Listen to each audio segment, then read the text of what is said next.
How do you decide on frame rate when going into a project? I don't mean slow-mo. Okay, Johnny, that's a really good question. I try to shoot 60 frames per second. Why? Because everything below that is still available to me later if I decide to do that. When I'm doing sports, I definitely want to do 60 frames per second. If you do 24 frames per second, you can never, I'm not gonna say you can never, it's difficult to get creative if you want to slow it down or do anything with it. Shooting at 60 frames per second gives me everything below. So if you have the ability, the media to do it, I would do it. Now, this is where the asterisk is at. When you're in low light conditions, of course, you're going to get better performance when you shoot lower frame rates. So if I'm shooting in a low light condition, I'm always shooting at 30 frames. Rarely am I shooting in 24 frames unless A, I'm shooting for a movie, but still I like to shoot my movies at 60 frames per second and then drop it down to 24 in post. Some people may agree, may disagree. That's just me. Because there's been times where I've sat at my desk and I've something I've shot in 24 frames per second.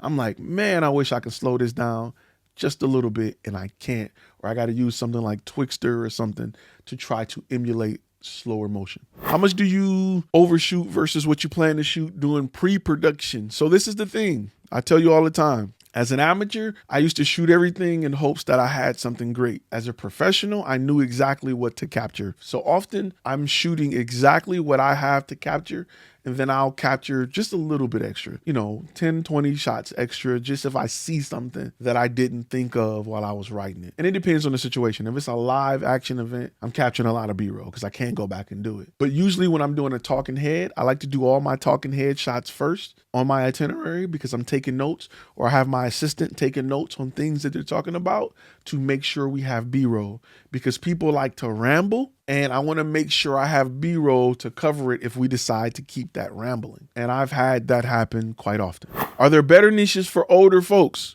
Yes and no. You want something that's not strenuous on the body. Again, I would stay away from a lot of events that are long events. Trust me, I did Tech Week for Capital One about a year ago. And it was a grind. We were on location from 6 a.m. to 9 or 10 at night for 5 days straight. I had a 4-man crew covering it, and it wasn't enough. We was tired because we were doing overlapping shifts. And then when you got off, you may have worked 6 to 3. When you got off, you had to spend 2-3 hours because we had to kick up images daily so they can put in the slideshow they can use for media. And it was just rough. Just be selective with how long you're on your feet. Because if you're filming and you got a tripod, you can get a director's chair. You can play it off. So those are things when it comes to niches I want you to be mindful of. There are certain jobs that I do that take 3 hours, and they pay just as much as certain jobs that I do that take 12 hours. So it just depends on what the job entails. Be mindful of that. Do you think there's a difference between doing corporate stuff or more artistic work regarding age? The best cinematographers and directors are usually older guys. Okay, so when you look at movies, right, we look at it as artistic and creative, but really, it's really corporate a little bit, right? It's a very artistic form of corporate. Movies are designed just to make money. That's it. The older guys that are doing great things in movies aren't necessarily there because they're extremely creative. They're there because they have experience, and big companies that are putting a lot of money into this movie feel more comfortable betting on those guys. There's a lot of younger directors that will kill it. If you look at the movie Black Panther, that's a great example. Ryan Coogler, I think that's how you pronounce it, which is one of my favorite directors. He killed Black Panther. I mean, the number 2 highest grossing movie of all time. And he's a director that's 33, 34.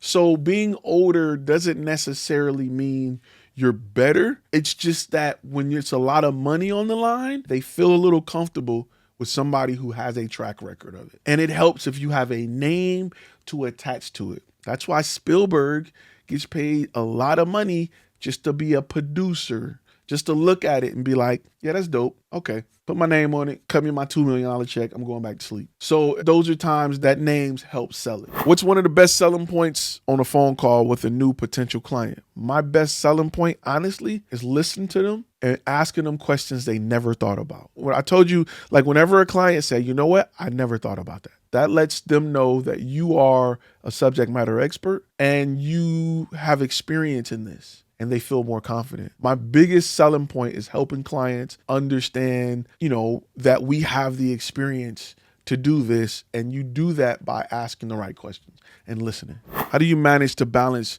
posting content on a regular basis in all niches unless you have a huge team to create it?